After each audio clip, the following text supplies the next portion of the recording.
সুপ্রিয় দর্শক, আমি আলপনা আপনাদের সবাইকে শুভেচ্ছা জানাচ্ছি ট্রিক্স রান্নাঘর অতিথির সাথে অনুষ্ঠানে। আশা করি সবাই ভালো আছেন। প্রিয় দর্শক, আজকে আমি আপনাদের জন্য একটা ডেজার্ট নিয়ে এসেছি। আমাকে অনেকে বলেছে, আলপনা প্লিজ এটা একটু দেখাও না। যদিও প্রতিকূলতা আছে, এর একটি বিশেষ ইনগ্রিডিয়েন্টস আমাদের দেশে পাওয়া যায় না, তারপরে আমরা কিছু সাবস্টিটিউট করে খেতে মন্দ হয় না। হ্যাঁ প্রিয় দর্শক, আজকে আমি আপনাদের শেখাবো টিরামিসু। টিরামিসু তৈরি করতে আমাদের লাগবে ডিম 8টি, চিনি 1 কাপ, ভ্যানিলা এসেন্স 1 চা চামচ, ময়দা আধা কাপ, বেকিং পাউডার 1 চা চামচ, জেলোটিন 1 টেবিল চামচ, fresh whipping cream 1 cup, cream cheese 1 cup, Dano cream 1 cup এবং কোকো পাউডার 1 কাপ। প্রথমে আপনি নেবেন 4টা ডিমের কুসুম,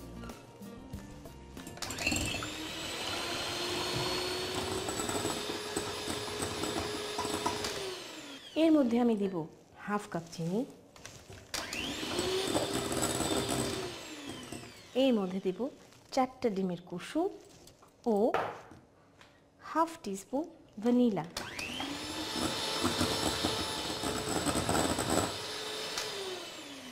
প্রিয় দর্শক, আমার স্পঞ্জ কেক বানানোর আসল কাজ শেষ। এইবারে হাফ কাপ ময়দা আর 1 টিস্পুন বেকিং পাউডার জাস্ট এইভাবে চালনি দিয়ে চেলে দিয়ে দেবেন। একটি স্প্যাচুলা দিয়ে জাস্ট ফোল্ড ইন করে মিশিয়ে নিতে হবে। ফেটতে যাবেন না খবরদার, তাহলে জিনিসটা ফ্ল্যাট হয়ে যাবে। এখন আমি টিরামিসু বানাবো এরকম একটা পাত্রে, এর সমান সমান একটি প্লাস্টিকের ডিব্বায় আমি এই কেকের মিশ্রণ ঢেলে দিলাম।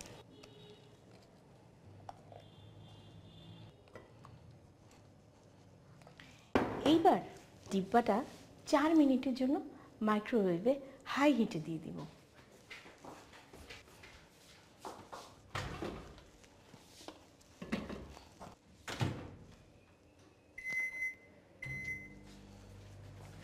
প্রিয় দর্শক, হতে থাকুক আমাদের স্পঞ্জ কেক। এখন আমরা আনুষঙ্গিক আরও কিছু কাজ এগিয়ে ফেলি। ঠান্ডা 1/3 কাপ পানি দিয়ে 1 টেবিল স্পুন জেলাটিন। জেলাটিনকে কখনো গরম পানিতে গুলাবেন না, ঠান্ডা পানিতে এইভাবে চিল্ড ওয়াটার মিশিয়ে রাখার পরে আমরা দেখব কিছুক্ষণ পরে এটা হালুয়ার মতন হয়ে যাবে। এবারে আমরা যেটা করব, ফ্রেশ হুইপিং ক্রিম, ওর মধ্যে আমরা 2 টেবিল স্পুন চিনি দিলাম আর বাকি চিনি হাফ কাপ পানি দিয়ে চুলায় বসিয়ে দিলাম শিরা করার জন্য। চিনি শিরা হতে হতে আমরা হুইপিং ক্রিমটাকে বিট করে নেব।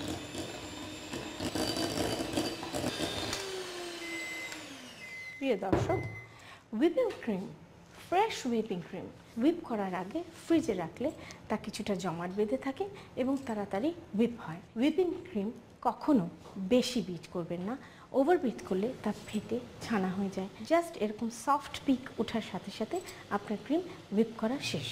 আমাদের অন্যান্য প্রসেস হতে হতে আমরা এটা একটু ফ্রিজে রাখছি।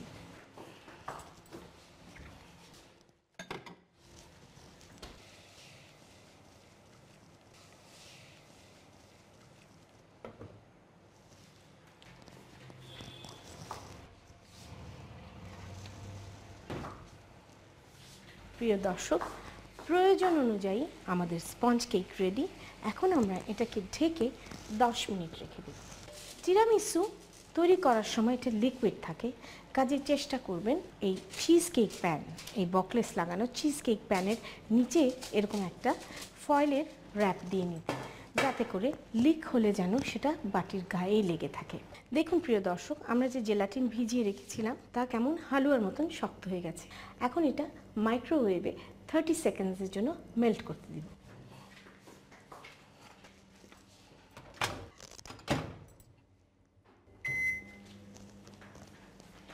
এই ফাঁকে আমরা একটা করে কাজ শুরু করি।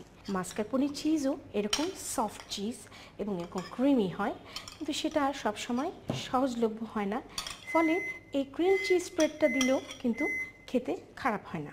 এখন আমি এতে দেব একটি ডানো ক্রিম। ভালো করে আগে এটাকে বিট করে নিই।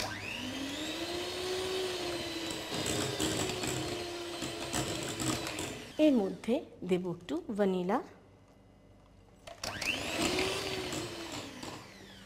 প্রিয় দর্শক, এর মধ্যে আমি 4টা ডিমের কুসুম দিয়ে দিলাম। তার জন্য আমি এই চিনির শিরাটাকে গলিয়ে গরম করে রেখেছি। এই গরম শিরাটা ওই কাঁচা ডিমের কুসুমগুলোকে রান্না করে ফেলবে। একেবারে ফুটন্ত শিরা ঢালবেন না, একটু ঠান্ডা করে নিয়ে তারপরে ঢালবেন। এবারে আমরা আনবো আমাদের সেই জেলাটিন। দেখুন প্রিয় দর্শক, জেলাটিন একেবারে পানির মতো তরল হয়ে ভালো করে ব্লেন্ড হয়ে গেছে।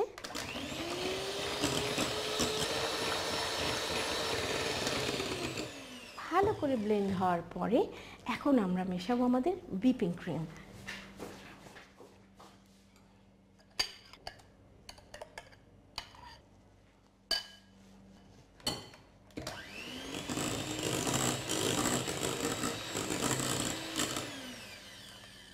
বাস, আমাদের টিরামিসুর ভেতরের অংশের সেই স্পঞ্জ কেককে আমরা বাটি থেকে বের করে রেখেছি, যাকে আমরা পাতলা স্লাইস করে কেটে নিই।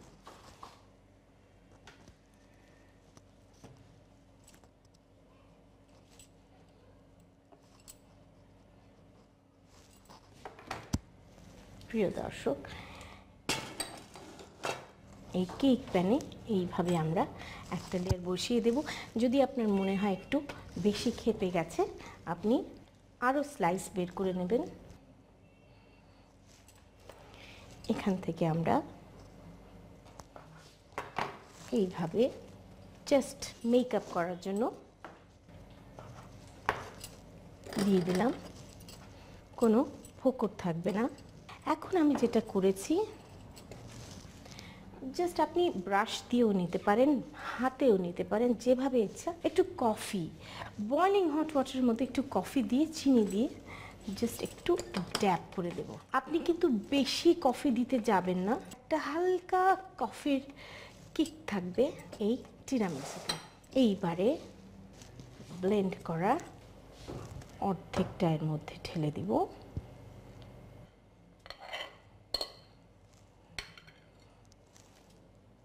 তারপরে আবার আরেক পরত কেক বসিয়ে দিব। সেইভাবে আবারও পটি দিয়ে দিয়ে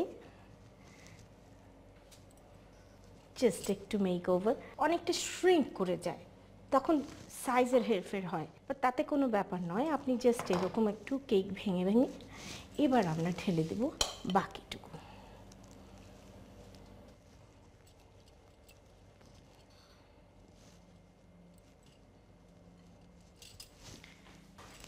তাহলে প্রিয় দর্শক, আমাদের এই পর্যায়ে টিরামিসুর এই অংশটি রেডি। এখন আমরা এটা 8 ঘন্টার জন্য ফ্রিজে রেখে দেব।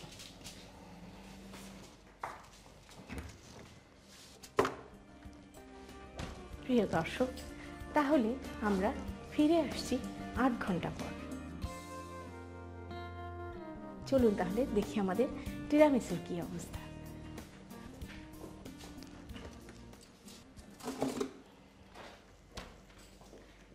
বাহ, কি সুন্দরভাবে জমে গেছে দেখুন। এখন এটার ফিনিশিং আছে। ফিনিশিং কিছুই না, জাস্ট একটু কোকো পাউডার ছিটিয়ে ডেকোরেশন করা।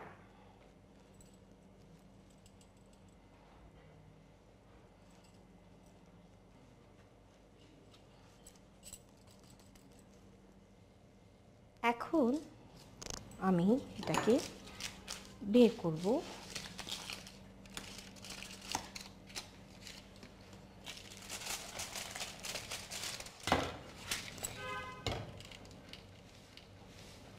বাহ, আর একটু অতিরঞ্জন, জাস্ট এরকম একটু ফুল ছড়িয়ে দিলাম।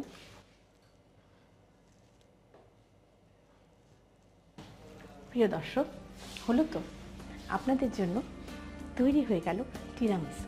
প্রথমে একটি পাত্রে ডিমের সাদা অংশ বিট করে এতে চিনি, ডিমের কুসুম ও ভ্যানিলা এসেন্স দিয়ে ভালো করে বিট করে নিন। এবার ময়দা ও বেকিং পাউডার চালনি দিয়ে চেলে এতে সামান্য মিশিয়ে ওভেনে 180 ডিগ্রি তাপমাত্রায় 4 মিনিট বেক করে নিন। এরপর জেলোটিন ঠান্ডা পানি দিয়ে গুলিয়ে নিন। এবার একটি প্যানে চিনি ও পানি দিয়ে জাল দিতে থাকুন। তারপর ফ্রেশ হুইপিং ক্রিম ও চিনি বিট করে ফ্রিজে রেখে দিন। এবার একটি পাত্রে cream cheese, ডানো cream, vanilla essence, ডিমের কুসুম, গরম শিরা, জেলোটিন ও ফ্রেশ হুইপিং ক্রিম দিয়ে ভালো করে বিট করে নিন। এরপর স্পন কেক পাতলা করে কেটে প্যানের মধ্যে বসিয়ে কফি ব্রাশ করে বিট করা ক্রিম মিশ্রণ দিয়ে বাকি স্পন কেককে বসিয়ে অবশিষ্ট ক্রিম মিশ্রণ দিয়ে 8 ঘন্টা ফ্রিজে রেখে দিন। সবশেষে কোকো পাউডার ও ফুল ছড়িয়ে পরিবেশন করুন মজাদার তিরামিসু।